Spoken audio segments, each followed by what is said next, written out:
Ladies and gentlemen, good evening and welcome to another episode of Trudge Report. This is a recovery-based podcast, but don't worry. If you're not sober or you're not ready to be sober, we talk about plenty of other things, including sports, trending topics, and a good bit of nonsense. My name is Shawn, and I am your host.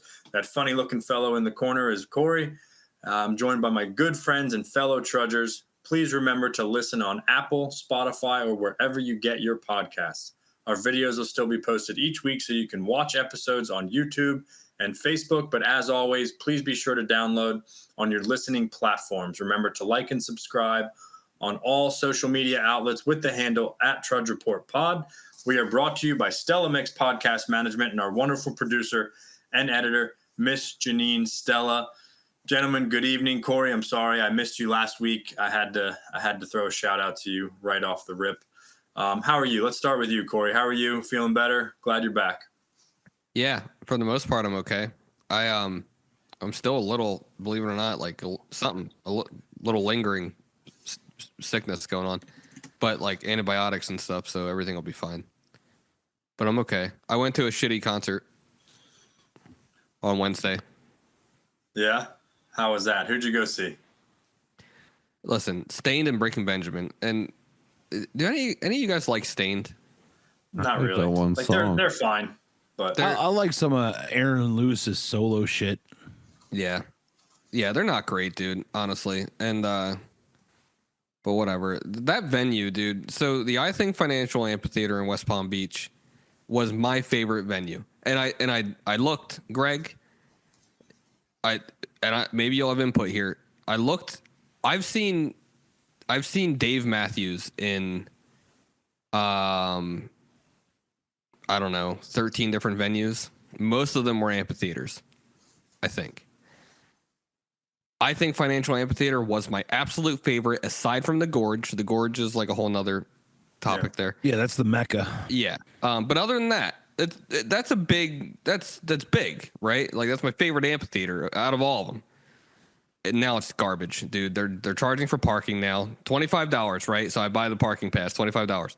We drive down there, we get stuck in traffic to park for about an hour and a half. I'm not even kidding, dude. Hour and a half in the line, like by the amphitheater. Not we drove for an hour and a half. We sat for about an hour and a half.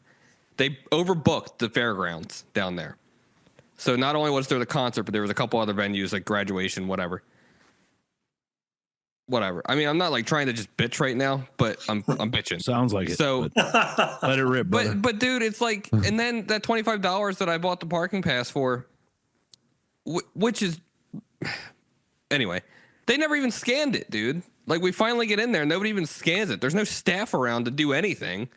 It was all busy at the real event, the graduation. Yeah, I guess so. AI is taking over. They're falling apart. Thank you, Ticketmaster. Thank you, Live Nation, for ruining everything once again. Don't make me do another fucking podcast on you.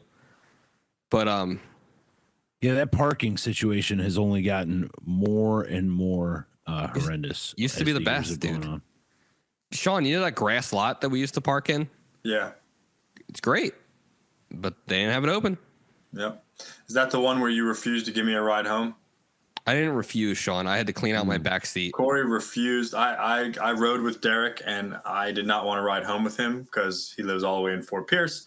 And Corey refused to give me a ride home, guys. He was like, no, I'm not going out of my way. How did you get home? I forced him. I totally forced him. Here's a man who helped save your life. And you're going to leave him straight. But tell him the real story. Tell him why, Corey. He was Derek needed the service work. Well, that too. Oh, his car was so messy. Time. He was so embarrassed, and on top of like legitimately thinking that he wouldn't be able to fit me because he had so much crap in his car. I don't know if I was embarrassed, to be honest, but that is true though. There was so much shit in my back seat that I had to like throw it all in the trunk. I know you didn't all fit, and it was rough. And he's judging me. He's sitting there going, totally judging. He goes, your exact quote was, Corey, this is borderline unmanageable. And I'm to the point where you almost couldn't fit one person in the entire backseat of your car because there was so much stuff in it. And we almost couldn't fit that stuff in the trunk because there was so much stuff in that. It was a little unmanageable. You even admitted that. Don't ever ask me for anything ever again. I got home safely, in case you were wondering. So good stuff. Bill, how are you this evening? Doing great. Having a great week. I didn't get stuck in parking anywhere. Been hanging out with my daughter. Hung out in the sun a lot this weekend, and she was listening to some episodes of the Trudge Report over the weekend. And Corey, she is not a fan of your potty mouth, let me tell you. So get him, maybe. just letting you know. Just doing her work and taking out the trash. Shawn, when you upload these videos to YouTube, do you select no, this is not made for kids? Every single time. I'm just saying. Just saying, Bill. I figured I could let my daughter listen, but it might have been a mistake. Depends on what On my episode. behalf. Good thing we Depends on what weren't just episode. talking about shooting bath salts like we were talking about before the show. Well, now we are. Oh, Yeah, shooting basketball. That's right, Shawn. Yeah. Basketball. Anyway, I was having a great week, and yeah, this week's gonna be even better. Feeling good in life, and that's it for me. What's up, Bill? Nice. Grigori. doing well, gentlemen. Nice to see your shining faces. Nice to see you here amongst the land of the living, Corey. You look like you've dropped a few pounds, and I don't mean that in a negative way. I mean, I did mean actually. a little COVID diet or something going on for you, man. Coming back down. There's big on you, pal. Looking good. Yeah, had a good weekend. We celebrated Peyton's 8th birthday this weekend. So that was Happy pretty birthday, cool. Peyton. Yeah, big shout outs to our little junior football reporter there. But yeah, man, we did a laser tag birthday party with his friends, and dude, that little 3-hour soiree almost put me under for good. That was quite the time with a lot of crazy children running You around. burned some calories doing laser tag, man. Yeah, I didn't even do any of the laser tag. I was just too busy trying to monitor the children. So, and I guess it's that weird age of like, when the parents show up is like, do they leave their kids and just go about their business, or do they stay with the kids? We can Most talk about that parents- because that's a Most party foul. parents left their kids, but it was fine. But man, like you get 10 8-year-old boys together amongst a whole bunch of other children that are also having their parties there, and yeah, a lot going on. So, but it was a lot of fun. It went over really well, I think, and yeah, we had a good time. So I would have pictured you like having like a Billy Madison moment, except instead of dodgeball, it would be laser tag. dude, I wanted to get in there so bad, but it was just like we had other things going on at the time. I'll lay so. some little kids out and laser tag, dude. I will. lay them Yeah, out. well, so there's another facility up here, not this one that we went to, but there's another one that just does laser tag, and it's like a huge arena. And I think we're gonna go do that to help satisfy some of my laser tag. I've urges. seen Shawn in kids dodgeball, and it is no mercy. This guy, he's sad. Nor should it be. They Nor gotta should learn. it be. Yeah, they gotta learn. You gotta learn. Yeah, It's trial by equal fire. opportunity too. It's not his own kids. He's nailing Life's tough. everybody. Yeah, We should I take. like it. We should all take our kids paintballing. That That's would what be we should fun. do. So real quick to all the dads on this podcast, do you leave your kids at birthday parties? If it's a good one, No, we haven't. At least yet. we Only haven't. with absolute permission, right? That's not something you just assume. I never leave my kids. at a never party. did. That's like, come on. Yeah, It's kind of No, lazy. they were Like, cool. I think they all asked her. I wasn't like standing close Okay. enough. I was messing with the boys, but I think they all asked her. And then if her you have one permission, friend, or the host family says you can. Like I've had parents that are like, "Oh yeah, you can just drop her off if you want and come back in a couple hours." Like that's fine. Yeah. That's different. But I would never just assume. I never Like, would all right, leave peace. well, and then it 50 just feet like from made my me daughter like without a discussion, or Right. permission. at it just any made me like a event. little bit more hyper vigilant the whole Yeah. time because I'm like, You're now I cannot responsible let for all these kids. Greg. anything happen to any of these children Yeah. that I've never seen. Oh no, before I'm in the my life. opposite. I'm like, shit. I hope they get hurt. They're gonna learn their damn lesson. Leave that fucking kid around here. Yeah, but what we don't need is Herbert the pervert hanging out in the arcade, just swiping That's one of them true. up, dude. That's you true know? too. Yeah, I didn't especially think in of that part. especially in No, Midwest I was Ohio, hoping just minor injury, not Herbert the perfect. Yeah, That's not exactly, cool. bro. Exactly. dude. Bill's talking about like a sprained wrist. Yeah, Yeah, Weird. at the most, yeah. Getting Netflix documentary on us. So, but it was a really good time. I think everything went over very well. So, Well, happy birthday to Peyton. Corey, did you wanna cook for a minute on that whole Martin County Sheriff, Martin County School Board thing? Oh shit, I'm not like super prepared for that. Well, I don't think there's much. Do you want to explain it, and I could comment on it for sure?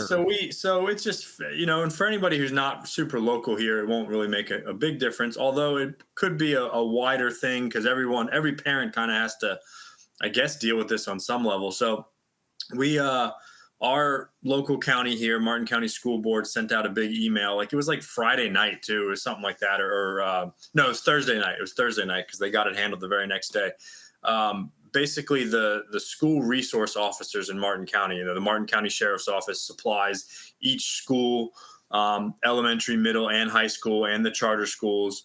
I think there's like 11. I think they said there's like 11 schools in total. They supply them with a certain amount of 35. There's like 35 schools or something like that. Is it really? I believe. That many? I think so. Okay. It's all Martin County. We might have to check that because there's only 3 high schools, 2 middle schools. Maybe it's 35 officers.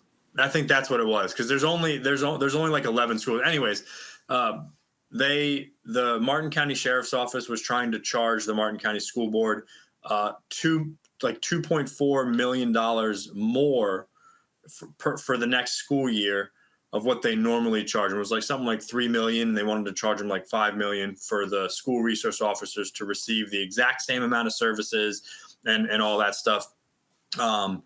And the school board sent out this big email, really and truly, like if you read it closely, igniting the Martin County Sheriff's Office. Even though they never came out and officially said that, they totally put it on the sheriff's office and like how dare they?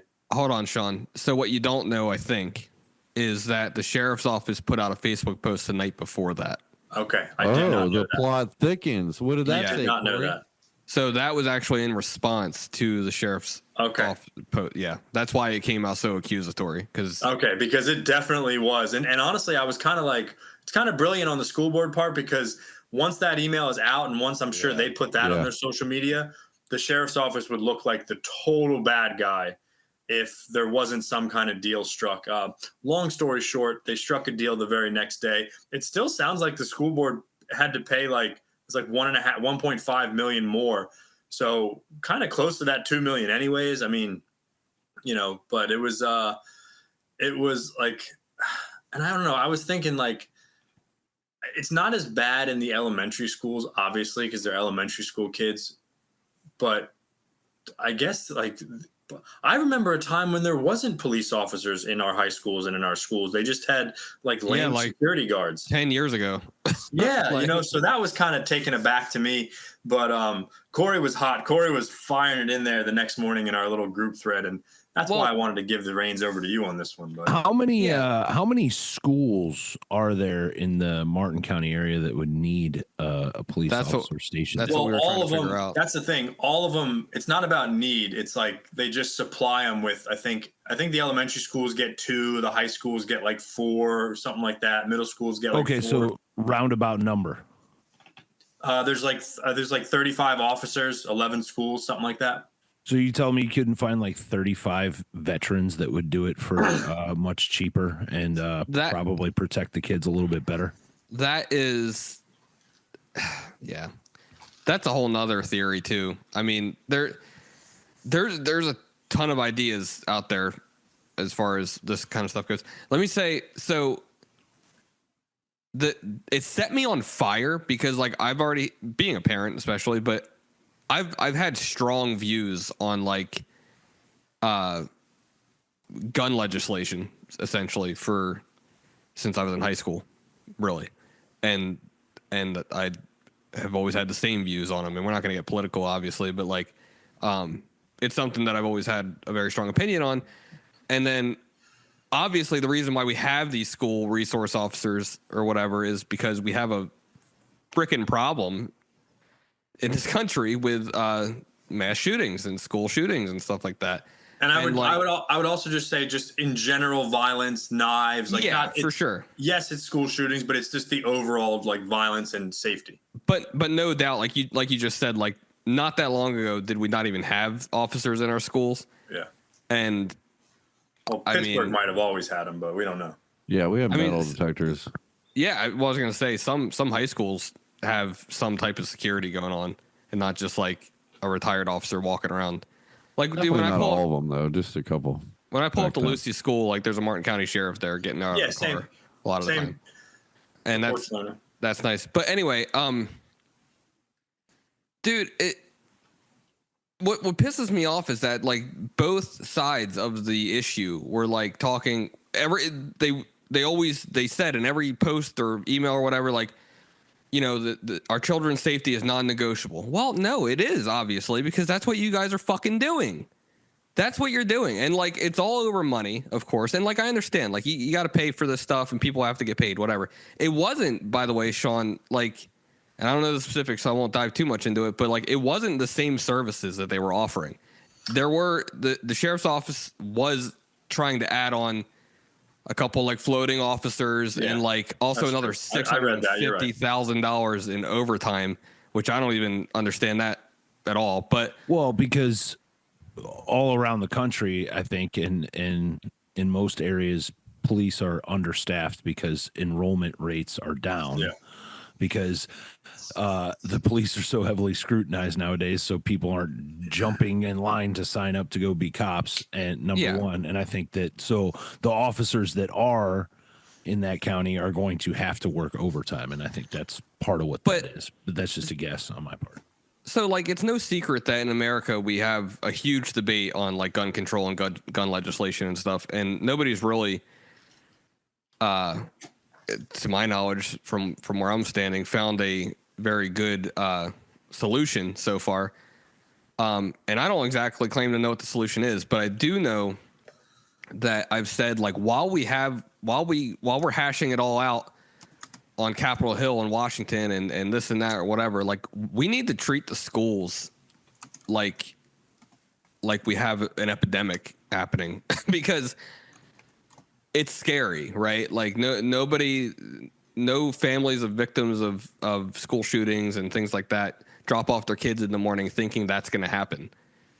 Like, you know what I mean? Like if you think about it, I think about it sometimes. Shawn, I don't know if you. Yeah, I mean, sure. It's you know, maybe like, not that specifically, but yeah, I've absolutely have thought about it. And I oftentimes think I'm just grateful that I don't know. I guess every parent, I've had a thought, like, I'm grateful that we live in kind of like no one's ever really heard of us, kind of, which I know that isn't like a crazy person can be anywhere. It's just kind of, I don't know. That's just always my thought. But we're kind of secluded.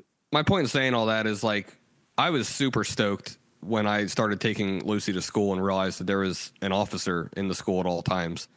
Like, I really, really like that comfort. And like, not that that's 100% foolproof, but it's a step, man. You know, I do too. I agree. And I think overall, to be honest with you, our school board and our sheriffs, I think they do a phenomenal job overall. Agreed. Yeah. I don't know all the details of the back and forth. I will say this, reading that email Thursday night, and that was my first sight of it, because I don't have I didn't see anything on social media or anything like that, but I never once didn't think that they were going to come to some type of deal, because that is something that you can't just have these school resource officers and all of a sudden just be like, well, I guess not anymore. So but it was like, never was worried about it. It was the politicking that pissed me off. It was like the Facebook post from the sheriff's office was like, hey, this program's at risk because your school board isn't cooperating. And then the next morning, the school board puts out that email like, no, we're trying to cooperate. We're trying to negotiate a price. They're just not having it. So then it's just like this finger pointing thing. All the while they're sitting there saying, like, you know, your children's safety is not at risk, and we're not weaponizing it. We're this, and it's like, no, that's exactly what you're doing. And honestly, our children's safety, in the context that we're talking about it, is at risk because you're talking about taking away the program. So like, you just fucking, we're not that dumb as average Americans. We're not this stupid. We have a problem in our government and like our local government and federal government that they think we're like dumber than what we are.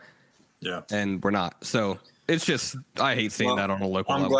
I'm glad that we got it figured out. And No, Our Shawn, school- I got more to say. No, I'm just Our kidding. resource officers are phenomenal at our elementary school. They're super nice, and we see the guy every morning, and he's like awesome. So, Yep, same. good stuff.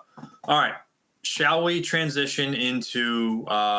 We're bringing back the kind of top 5 power ranking topic. It was Bill's idea. It was kind of the bucket list do's and don'ts. Some bucket list ideas that we have that we would love to do, and some bucket list ideas that we absolutely would not love to do. So I'll kick it off to Bill first. Do we want to go around, say one each, or do we want to just each do our kind of spiel and then kick it to the next person?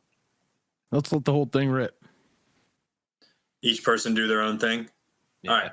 So Bill, we kick it off to you. So some bucket list do's and don'ts. We kind of left it pretty open on format. Pretty wide open. Top 5 or not, if you want to do a power ranking or just bucket list, just a few here and there. So go ahead, Bill. I'm going to go with 5 and no particular order. And then I'm going to do my 1. Never in any scenario will I do that. So starting with number 5, bungee jumping from a bridge. What do you guys, bungee jumping from a bridge? I mean, this is pretty sketchy activity.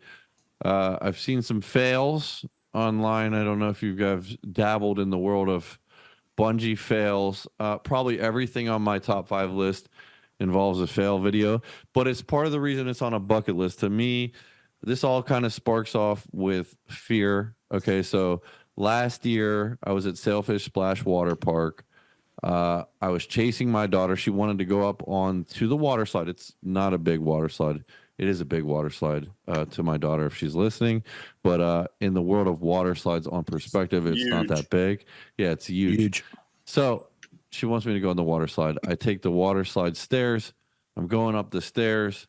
I'm on the second ramp, and I freeze in fear, and I can't move, and I can't get to the top of this water slide. And I'm like, what am I doing right now? There's little kids running up gleefully past me. And I go, honey, I'll watch you come down the water slide. I'd rather see your face coming down the water slide. That was my excuse to go back down to the bottom of the water slide. And that's what I did. So I'm walking down and I'm holding onto the railing. I mean, I really was in a lot of fear. And I realized that I had to overcome that fear. So I was like, you know what? I can't go out like that. I've got to get over this. So I became determined. I think like 2 weeks later, I went back and I went to ride the water slide. And it was really difficult for me. So I got up there, and it's something about unstabilized platforms and Ferris wheels. Final Destination. That I just really hate. Like a Ferris wheel is on the never list, like a really big one. Because it's something, when we were kids, we used to go nuts in those buckets and all that stuff. I'm fine when I'm strapped in, but when I'm loose like that, I don't like it. So anyway, got to the top, went down the water slide, felt accomplished, and then I was like, all right, what's the goal? End of the summer, goal was go to Volcano Bay and ride the volcano drop slide. And so the end of last summer, we went to Volcano Bay. And this thing, you have to look it up. It might be close. It's close to 200 feet, but you take some sort of enclosure halfway up, and then you get off, and sure enough, it's like the same structure of the zigzag steel ramps that you go up. And I mean, the wind's blowing. You're just in a bathing suit, so you already feel like you're like, I don't know, you just feel like you're out there, right? So you get to the top, and then the worst part is you're standing there in suspense, like in line, and it's all the way at the top. Finally, there's like some 15-year-old kid running this, so it's sketchy. And you get in this tube, and you pull the door closed, and they go 3, 2, 1, and the floor drops out from under you, and you just shoot down the volcano, and you come down this water slide out and out to the bottom. So sure enough, I got in there, and I swear it was like, I'm gonna have a heart attack in this thing, man. When the door closed, like something happened where there was a delay or whatever, and I'm like, dude, I'm about to tell him no, you know. But sure enough, I did it. It was exhilarating. It was fun. So that's kind of what sparked this list. So that's a good one. Bungee jumping, very scary though. That's a borderline one. I also think it would be interesting to do like a storm chasing thing. chasing tornadoes off in the distance. That would be fun. I feel like there's a level of danger there, but there's also an escape plan, and you're not too high up.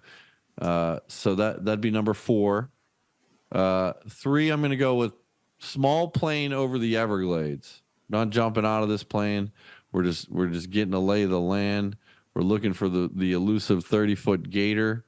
We're gonna go over the Everglades. Small planes in general are sketchy because those are usually the ones that wreck. And then number 2, a safari. Go on a safari in Africa. That would be number 2. Watch some wild events of the safari.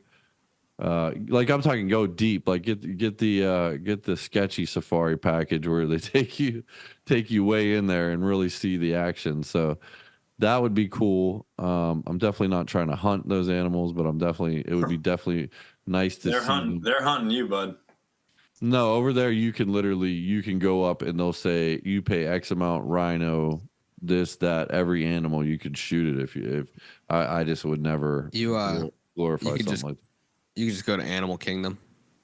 It's like to see them. Here. No, I'm trying to see them like murder something in real life, like predatory, like stalk something and drag it to its death. You know, yeah, like you. Well, yeah, I mean, maybe, but I'm faster than probably most of the people. Corey would be the first one to get caught out of all of us. Because I'm probably the slowest, but we watched the lion pee at Animal Kingdom. If that. No, I'm trying to watch it stalk something. Did he pee on someone? No. If you ever seen the videos, the lions apparently are afraid of the trucks, like because they're not even enclosed, you know. Yeah. And so. But there are times where they like get on the vehicle, but they don't mess with people sometimes, I guess. But also in that same one, there's a boat you can get on and watch like Nile crocodiles eat. I mean, these things are like 20-foot crocodiles in front of you. I think that would be fun. So that's number 2, that whole thing right there. Number 1's kind of cut from the same cloth. Great white cage dive, South Africa. Trying to see a 20-footer. I just always found them to be majestic. I just think it would be, even from a boat, to watch a killer whale, even a whale, but like a killer whale or a shark, not just a shark, but a great white shark hunt, or just to see it in front of you. I can't picture it. I just think it would be so majestic to like actually view something like that. And I would do it from a cage. This is something I've wanted to do since I was a kid, so it's on the list. And dude, what if you see the Meg? Dude, the Meg, I don't want to see. Yeah, but there's a 22-foot great white called Deep Blue, and I saw a scale like this shark versus a normal great white. It's like twice the size, you know. So there's certain parts of South Africa where you can see the biggest ones. You could do this in California too, probably for cheaper. But down there in South Africa is the real deal, where you can see them seal hunt and all that stuff. So I think that would be number 1. Or orcas on the West Coast would be really cool. So my never do list is skydive. So Shawn already knows that one. Yeah. Never fucking doing that. So you made a friend in Corey on that one. Agreed. Never doing that. Agreed. Very cool. Yep. That's my list. Good stuff. Yep. Greg, you want to go next? Yeah. I just want to say that's a whole list of things that only white people will do. Well, I'm fucking white, Greg. So are you. All right, let's hear yours. Where are you going to go? I would be NBA pro. I would be remiss if I didn't quote the great Office Space and say 2 chicks at the same time, man. So it's already off my list, Greg. So yeah, generic answer first. Travel more. I have only I think I've got like 10 states in the US I haven't been to. I definitely want to hit Hawaii and Alaska for sure. And the other ones are probably less cool states. I have no need to want to go to Utah anytime in the near future, but Hawaii and Alaska definitely. Hey, you can go visit our editor Olivia in Alaska if you go, Greg. Yeah, that'd be a I hear Alaska is amazing, whether it's summer or winter, and Hawaii is like a must do. I want to go to Italy. I want to go to New Zealand. I would love to. There's a couple places in Europe I'd really like to go, but Italy's definitely number one on that list. I want to make my own lightsaber at Disney World. It pisses me off that Corey just went and didn't do it. So that's what I want to go do. Because you guys didn't sell me any money. I would have zelled you enough for who's mine never and seen yours. Star Wars, but who's done this. Yeah, that's insane. That should piss you off. That's insane. Number 3, dude. Own my own Batmobile. I don't fucking even care. I don't even care if you give me the shitty Clooney version. I'll take that. I had a Batmobile, dude. It was called a Sunfire. That Sunfire was a tank, boy. Dude, I forgot about the Sunfire. Dude, the spiritual Sunfire, baby. Didn't that have the flip lights too? Oh, gee, dude. Number 4. I need this to happen, and you guys can help me book it. But I want to face off against Corey Mishner at a Hell in a Cell. yes. And I want it all on the line, baby. I no holds barred. Anything goes. Hell in a Cell. 2 men walk in, 1 man walks out. Can we get Constantine to guest referee? Dude, he doesn't have the stamina to guest referee. We need to find a big enough black and white striped shirt. Motherfucker be looking like the fucking Hamburglar out there. Now, on to keeping with the wrestling theme, I would like to share a ginger beer and a stunner with the great Stone Cold Steve Austin. I think that would be just a raucous good time down there on the ranch. I would like to meet a couple famous people. And just because I think that these people would be interesting to have a conversation with. Real quick, Greg, where's the ranch? I'm just wondering, where does he live? The Broken Skull Ranch is in Victoria, Texas, I believe. Oh, Texas. I should. Okay. Well, he lives in Nevada now. Oh, it is in Nevada. Yeah, Nevada. It is Nevada. Just wondering. Nevada. Right. But yeah, a couple people I think would be real cool to have conversations with. Joe Rogan, Russell Brand, Keanu Reeves, Christopher Nolan, Daniel Day-Lewis, Robert Downey Jr., and of course Dave Matthews. And who's a dead one that you would want to have a chat with? Ooh, man, I got one. A dead one. Sean Connery. Sean Connery. Great. He died. Sean Connery. Yeah. He would be old as shit by now. Janine said Jesus. What about you, Corey? What were you gonna say? John Lennon. John Lennon. I'm going Rasputin. Hell yeah, brother. He'd be an interesting guy to fucking talk to. Like, how do you fucking pull that off, bro? Yeah, and then last but not least, I'd like to kick the bucket in the homeland, Kilkenny, Ireland. You want to kick the bucket in the as in exit this world. He wants to die. Yeah. Do we need to Baker Act you? No. In Kilkenny, Ireland. All in due time, Bill. All in due time. Oh, okay. Got you. I like how Shawn was just like, he wants to die. Thanks, Shawn, for the No problem. down of that. Nice. And I don't have any don'ts. Fuck the don'ts. Let's bring it all on. Let's go. I like it.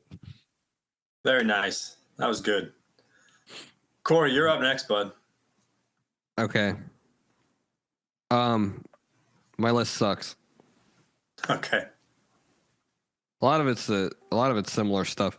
So, I don't have an order for any of this. And honestly, it's hard to, isn't it hard? Was it hard for you guys to like separate just goals from bucket list items? I guess they could be one and the same, but you know what I mean? Yeah, I didn't really like separate them too much either. Anyway, okay, so for one, travel, like Greg said, like I could give you a top 20 list of places I want to go, but same thing, Greg, actually, upon leaving this country, I would like to visit Italy first. If I have a say in the first place I go outside of the U.S., I want it to be Italy. Also, always I'll be there next month, guys. I'll let you know how it goes. Actually, maybe I'll do the podcast from there. Fucking asshole. All right. Also, always wanted to do this too, but like, kind of Europe in general, but highlighting a little bit of World War II, but mainly Holocaust areas, concentration camps, whatever. Like That'd be cool. I've always had a morbid fascination with that, and I love history. So, you can do tours, right, of the camps and stuff. a few of them, yeah. Yeah, it's cool. So definitely want to do that. So like travel, that's one. Going along with wrestling, Greg, I don't know, dude. I don't know if this is in the cards. Maybe one day. I want front row to a WrestleMania, dude. I've been to 2 WrestleManias. Like I'm fortunate in that respect, but like I want front row, which I mean they're like $15,000. Yeah, I was gonna say we got to get to the point where we can drop 15,000 on something that or like that. Win something, or be the person that Stone Cold runs an ATV into, or something like that. Like there's ways other than money, so maybe I can figure that out. Also, I would like to meet Dave Matthews. I had that on my list. There's probably other people I'd like to meet, but Dave, I think he's the most prominent in my mind. I think.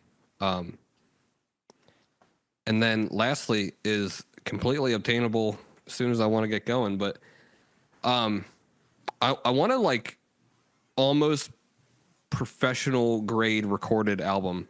I have many songs that I've written over the past 15 years, and most of them are in my mind. Some of them got recorded and are just away in a dark hole somewhere, but I want to get that going eventually.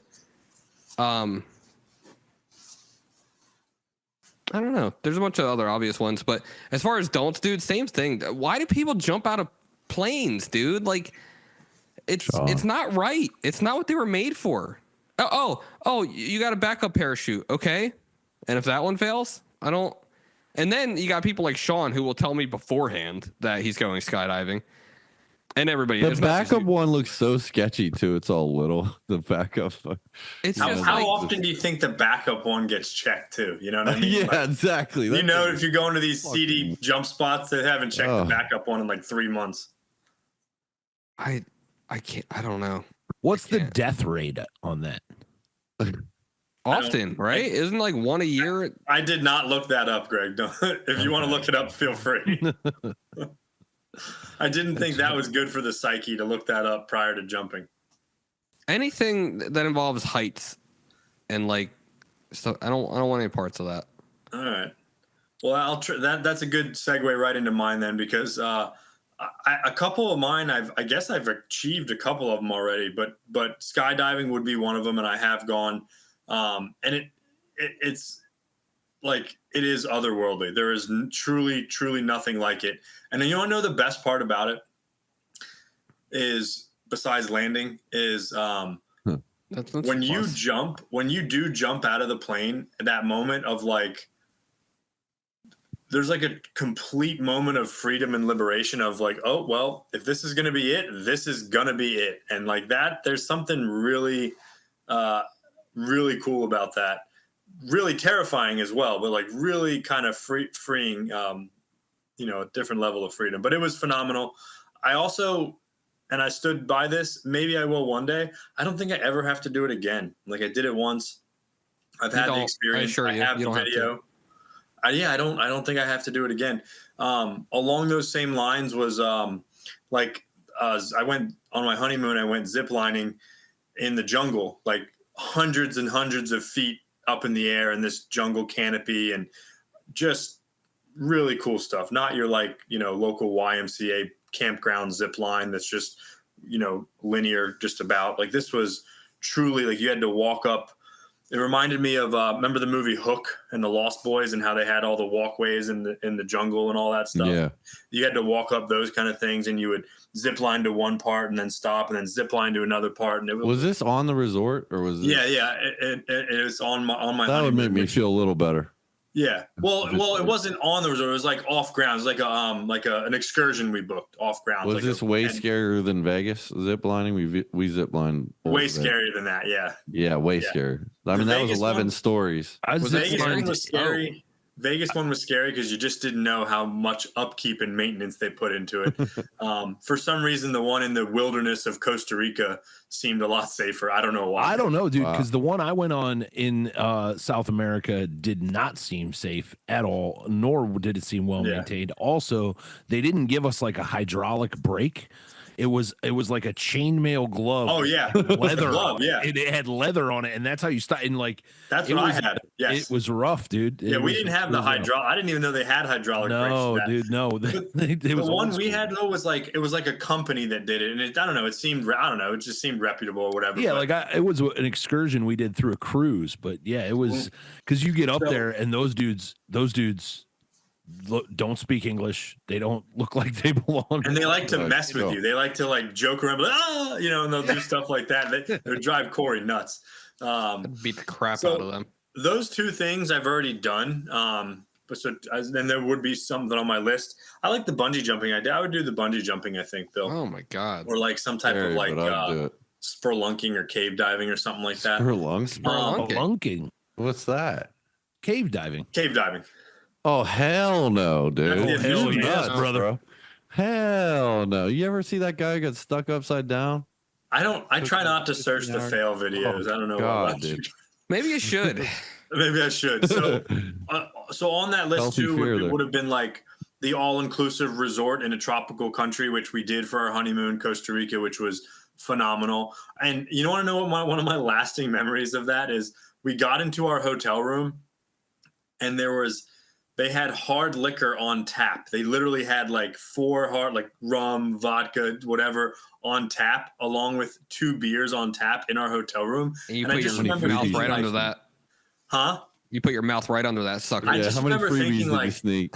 I never found myself in one of these situations when I was actually drinking. You know what I mean? And it was all included. It was not like we didn't have to pay for it. It would have been free. So died. The problem was, Shawn, back then, you probably, I'm assuming, didn't have the money to go correct. to That's absolutely correct as well. I just remember thinking like, damn, like when did but so that was cool, the all-inclusive resort. I had a cruise on my list as well, which I've done as well, which was I was against cruises for most of my life. I don't know. I'll tell you what, guys, It was unbelievable. Uneffing believable. We went on Royal Caribbean. We went for 6 nights. It was absolutely spectacular. Every single thing about it was spectacular. And so those are kind of ones I've already done. Ones I haven't done, and I don't really have, like, these aren't really numbered, but there are multiple world destinations that I would love to go play golf. So like Ireland and Scotland, like number one, Scotland's literally the home of golf. And if you ever just Google, I actually have a picture I want to share of something in like Scandinavia, but like there's some of the courses there are just absolutely unreal with the terrain and the dunes and it's just unbelievable. So anywhere Ireland or Scotland, New Zealand and Australia, same thing. I would go to either of those places in a heartbeat and play golf. They have some of the most famous, most iconic golf courses in the world. I would go there's even a couple places inside the U.S. that are like Bandon Dunes. It's over in Oregon, and if you didn't know you were in Oregon, you'd think you were in like Ireland or Scotland. That's how similar the terrain is and the land is and stuff like that. So those are like high up on the list of anywhere. I'm not like this is a serious question. Is that where Happy Gilmore played on the West Coast when he was in Oregon? Because when he like. You guys remember that? One of the matches was in Oregon. It looked like a really beautiful course. In the movie? Yeah. I don't think so, only because I don't know if that course was if that resort was around back then. But shit looked beautiful. But similar to like the terrain though, like that shout out to that part of the world where it looks like it's in a foreign country. Then there's a course, guys. It's called Lofoten Links, and it's in Scandinavia. And I have it queued up. I'm going to share. This is a real picture. This is a real picture, and I don't know how great you can see it, but that is a real picture. It has 24 hours of daylight in this little part of the world. like a certain amount of months out of the year, it has 24 hours of daylight, and you can literally play golf at like midnight, and it's light out. And it's near the Northern Lights, obviously. It's called Lofoten Links. It's a real place. I watched a video on it, and like it's at literally like the corner of the world, like the tip of the world. That would just be awesome. I don't know. Like I golf is literally, as you guys know, it's something I can do, nonstop, and I only need to stop to like eat, maybe take a shower and sleep just a little bit, and I could just go right back out and do it again. But where is that? Those are kind of the, and I want to do these with my dad. Could you guys see that? Did that picture come up? Yeah. Yes. Yeah. So can you hear me? those are kind of Bill, I'm with you on the safari. I would love to go to South Africa and do a safari. Plus, South Africa has some of the most beautiful beaches in the world as well. Low key, like underrated. I would love to just vacation there. Greece and Italy, especially Italy, for sure. Other certain parts of Europe, but definitely like Greece and Italy. Some of the beaches in Greece and some of the landscape and the architecture is just phenomenal. So what I never want to do and don't have any desire to do is ride a motorcycle. I don't know. I don't know why jumping out of a perfectly good airplane seems like a great idea, but riding a motorcycle is just something that, I don't know. I just have no desire. People are way too stupid on the roads, and I just, it's liberating, Shawn. What's that? It's liberating. Yeah, I'm sure it is. So is skydiving. No, that's not. That's not good. So, and I would like, to Greg's point, I would just like to travel a little more too, especially at some point in my life. I'd love to do the RV thing when I get older and retire, like just travel around RV. I'm pretty low maintenance with that stuff. So, in the chat with someone who passed, you never answered the question, Shawn. The people need to know. What happened? We all answered the question. Who would you have a chat with that has passed? And you neatly evaded it. So I didn't, because I hadn't put any thought to it, and I don't really know. It's a knee jerk. I guess. Throw it out there. Walter Hagen, obviously. Yeah, no. I mean, that's the easy answer. That's an easy answer. Because a lot of like some of my famous and more iconic golfers are still alive, but someone that's passed. I mean, in history, we're saying here. Yeah, I don't know. I mean, I really don't know. Like, I could say maybe like Abraham Lincoln or something like that. I don't know why. I was You don't have a hero that's like, I'm your nephew. I was him. I played him. Yeah, I played him in a like a school play in elementary school. So for whatever reason, I've always just been like, I've always taken to him. I've been fascinated by it. I love the Sean Connery one. That would be a maybe like some old rock stars or something like that. The Intimidator Dale Earnhardt. You know what's weird is I just saw a sticker on a car about him today, and I was like revisiting. That was so tragic what happened to him. Yeah, it was. Like, I forgot all about that, honestly. That was wild and stuff. Yeah. And it was on the final lap too, which is even the wildest part. It was. R.I.P. So I would say, I'll go with Abraham Lincoln. I didn't really have anything good for that. I don't really know what to say. There's a lot of people that I'm sure, I would be like, oh, of course that guy. But good stuff. That was a good topic, Bill. That was fun to do. So, in closing, I want to talk about. Did Greg and I know Bill, you probably didn't. You said you weren't going to, but Greg and Corey, did you watch the movie Conclave? Yeah, I did. And Janine, you can chime in for this. This was kind of for you with what you said last week. The three of us watched the movie. Janine loved it. She said so last week. I want to get. We only got about 10 minutes, so let's start. Greg, initial reaction. Initial reaction. I thought the first two acts of the film were masterful. They were very well done. The suspense level was good. The kind of like whodunit factor or what's going to happen next factor was good. All of the supporting cast was pretty solid. I liked how they were like speaking half the movie in Latin, which was pretty cool as well.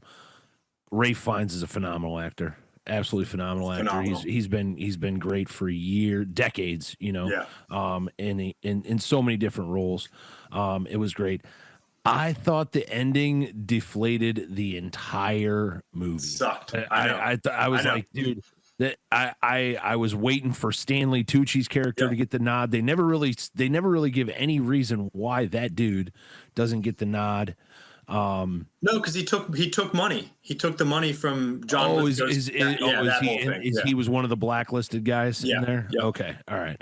All right. So I must have missed that part real quick, but it was really well done. I didn't expect it to be that good per se, or I shouldn't say it's an award-winning film. I didn't expect to be as interested or as captivated by it, but the performances in it were phenomenal.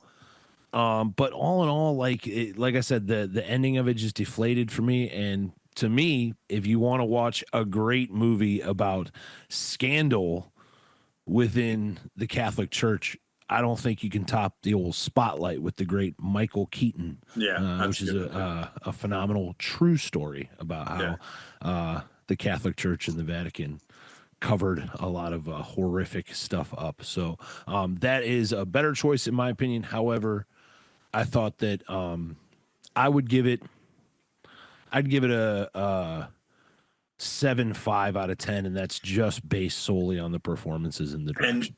And if you take the ending out of it, it's a higher rating. Great. Yeah. Because what is the ending? The ending is saying. Well, I want to. We'll get to it. We'll get to it. Yeah. Corey, initial reaction. I thought pretty much the whole thing was mid, like from start to end. It never really hooked me that well, which I will admit though, disclaimer, I'm not a good movie watcher at all. But shocking. I had to watch it while I was working today because I tried to watch it another time. I fell asleep. I don't know. Wasn't that good? I mean, it was like, okay. I don't know. Like I wish it, like, the subject matter is really good, and I wish that the movie was just better about it. But yeah, I agree though. The ending was the most awful thing. I couldn't believe they went there. I was not expecting that at all. I'm going to have to disagree with you too. I think that it's the other way around. I think the subject matter is kind of boring, and the movie made the subject matter captivating to me. But yeah, the ending though just seemed so. It was shoehorned. Random. It was like they didn't know what to do, and they shoehorned in the ending. I have a theory about it. I disagree. I think they knew exactly what they were trying to do, which pisses me off even more. Maybe, but no, I have a theory about it. But please, but the story though, the way they were telling the story into the ending made it feel like they didn't know what to do with the ending. You know what I mean? Yeah. It was. I don't know. It was pretty mid. But real quick, let me just say, the one constant thought I had throughout the whole thing is like, and this is my ignorance to the Vatican and I mean, not even so much the Catholic religion, but just the Vatican and how it operates. I was sitting there thinking the whole time, like, why the fuck do why do they want to be Pope? This doesn't sound good to me at all, to be honest. Like, it sounds like it's like all of a sudden you're famous and now you got to travel everywhere with security, and it sucks. Like, money and power, man. Janine says power. Yeah, I loved it. Ending aside, I still love the movie. I want to say that. I thought it was a phenomenal movie. I watched it in two parts. I watched an hour and then another hour. I was captivated by it. I have a Catholic background and I had a good background growing up. Shout out to my mom with that. So some of it was known to me, some of it was not, but I thought the cast lineup, all three of those guys, Stanley Tucci, John Lithgow, Ralph Fiennes, is that how you say it? Yeah. I think I've pronounced him Ralph Fiennes for my entire life. But anyways, I thought phenomenal. I did love his character. I loved how it was definitely a current events type of political movie. In some really good ways. And I mean that sincerely, like some really good ways. But it really was the power struggle between the liberal cardinals and the conservative cardinals, really and truly, and then some kind of moderates. You know what I mean? I loved the scene. I loved how they humanized these popes in a lot of it, which they are humans, and they even said that in the movie. Like, these are just like dudes that are fallible and sinful, and have given their life over to servitude of God, but are still fallible and sinful. But there's that one scene early on, right before they get sequestered, where they're just all chiefing cigarettes out in the courtyard, and they're all throwing them on the ground. And the one guy drinks a little too much wine at dinner. I just thought that was great, because it's like they are real people. I thought some of the speeches in the movie were truly groundbreaking. Like Rafe finds in the beginning, in the church service they have before the conclave, before they get sequestered. Yeah, where he said certainty is the greatest sin of all. You know, basically like being so sure and so dead set that your way is the only way, and there's no room for improvement or somebody else's point of view. I thought that was just a great thing. I thought Benitez, the guy who eventually becomes Pope, I loved his prayer in the beginning. Remember, he says the prayer and they all start to stop, and he keeps going. Yeah. And then, you know, what really hit it was the speech in the end in the auditorium type room after the Italian conservative guy, you know, was talking about we're at war and this and that, and his speech. I kind of knew almost from the beginning that the Benitez character was gonna get. I just had a feeling it was gonna end up being him, just kind of the way they did it. I did not expect the ending, and I thought about this. Here's how I know it was a really good movie for me. And I like to get deep and analytical. I thought about this movie for the next 48 hours. It was on my mind, just all of it. And Bill, I would encourage you to watch it one day. It was really, really good. And I thought it taught some really good lessons. I didn't like what they did with the ending, but I still thought the movie was phenomenal. Like the mysteriousness behind all of it, just everything. I thought the head nun lady was awesome. You know, she's like, hey, we're supposed to be invisible, but like, screw you guys. I'm opening my mouth and I'm saying something about this. And I just thought it was very current for the times, right? It was, oh, really? I didn't realize that. Like, related to Isabella Rossellini was her name that played that. Okay. All right. Janine put something else in the chat, and she was wrong, but that's okay, Janine. We still love you. I lost my train of thought. I just thought it was so appropriate. Like, literally, our Pope just died, and that's the opening scene of the movie, is the Pope dies. So I just thought it was you know, it sparked me to go down a little bit of a rabbit hole on the actual conclave and the whole way it works, and it's kind of fascinating, honestly. Just the way everything works. So great movie, very thought-provoking, which I liked. I really like thought-provoking movies. I liked it. Janine, Bill, go ahead. Bill, watch Star Wars first, dude. I agree. You don't got to worry about Conclave. Yes. Janine, did you want to chime in a few words before we wrap up on the movie? Sure. I really think that it was thought-provoking. Yeah. I didn't like how the movie ended, but I liked the ending, if that makes sense. I get it. I'm kind of with you on that. I didn't like the abruptness. Now, what I did think was interesting is the nuns talking amongst themselves in the final scene. I thought that was interesting. The female nuns. Yeah.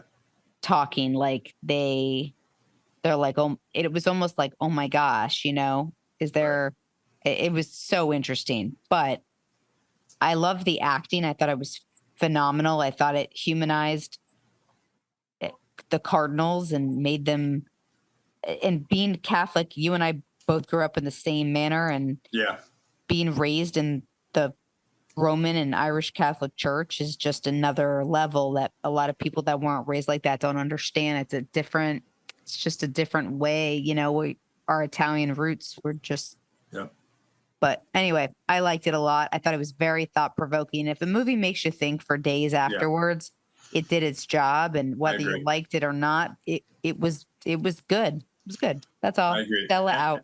And I'll say this about the ending.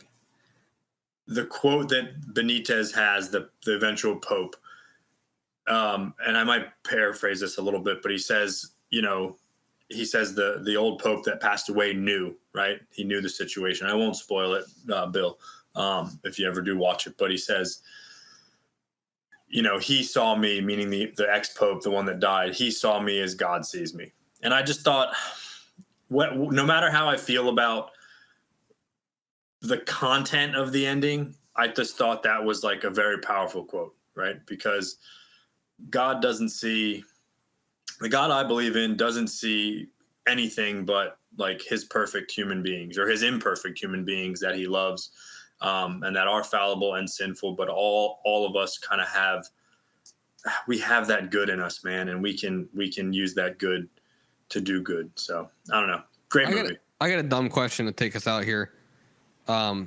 This is a dumb question, but like, do like the Irish Catholics like still like fall under the umbrella of the Vatican and all that? Like, is that still just Catholic religion, right? Yep, Okay. Catholic. There's like the Adeyemi, the black cardinal that was looking like he was going to get it. Yeah, he's from in Africa. They have like Mennonite Catholics, and there's another specific type of one. But yeah, they're just different, like different sect of Catholicism, but they're all Catholicism. Yeah, and as long as they're a cardinal, they can be eligible to be a pope. See, I think that the way the religion and the Vatican in specific operates and everything is probably more interesting than that movie was to me, to be honest. I don't know.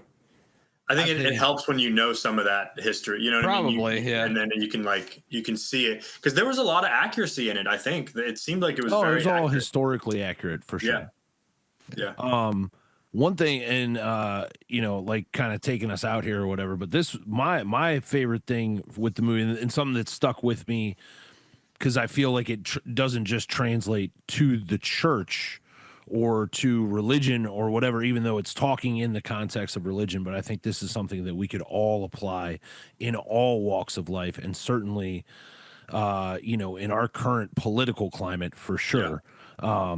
But it is again a quote from Benitez as well when they're in that room talking about we're at war and stuff like that, and he says the thing you're fighting is here inside each and every one of us. If we give in to hate now, if we speak of sides instead of speaking for every man and woman, this is my first time here amongst you, and I suppose it will be my last. Forgive me, but these last few days we have shown ourselves to be small, petty men. We have seemed concerned only with ourselves, with Rome, with these elections, and with power. But these things are not the church. The church is not tradition. The church is not the past. The church is what we do next. Yeah, and I just thought that was like, that sticks with you, right? Because if you think about that outside of the context of any kind of church or religion, is like, damn, like that just hits you like right in the feels as far as just life is concerned and how we treat our fellow man and women, you know? And I think that was the point, like one of the main points that they were trying to convey, is that it's not just about religion or Catholicism. Like this is about living a good life and being a good person. And I think that message is absolutely transparent through the whole movie. You know what I mean? Right. That was a good movie. Good stuff. So, all right, boys, anything in closing? No, good stuff. Next week, we will have a guest, so stay tuned for our guest. And we look forward to bringing you that. This was fun. I like this, Bill. Good. I love the do's and don'ts. That was a good one. And just everything. Good stuff tonight, guys. Shout out to our listeners. Please like, follow, and share on all socials at Trudge Report Pod. Email us, trudgereportpod@yahoo.com. Send in your mailbag requests for topics, questions, and comments to any of these handles. Or if you just want to see Corey do something stupid on video, remember we are all here if anyone wants to talk about recovery and our experiences, or if you are struggling with some form of addiction. Thank you to Janine and Stella Mix Podcast Management. Good night, God bless, and may you trudge the road of happy destiny. We will see you next week.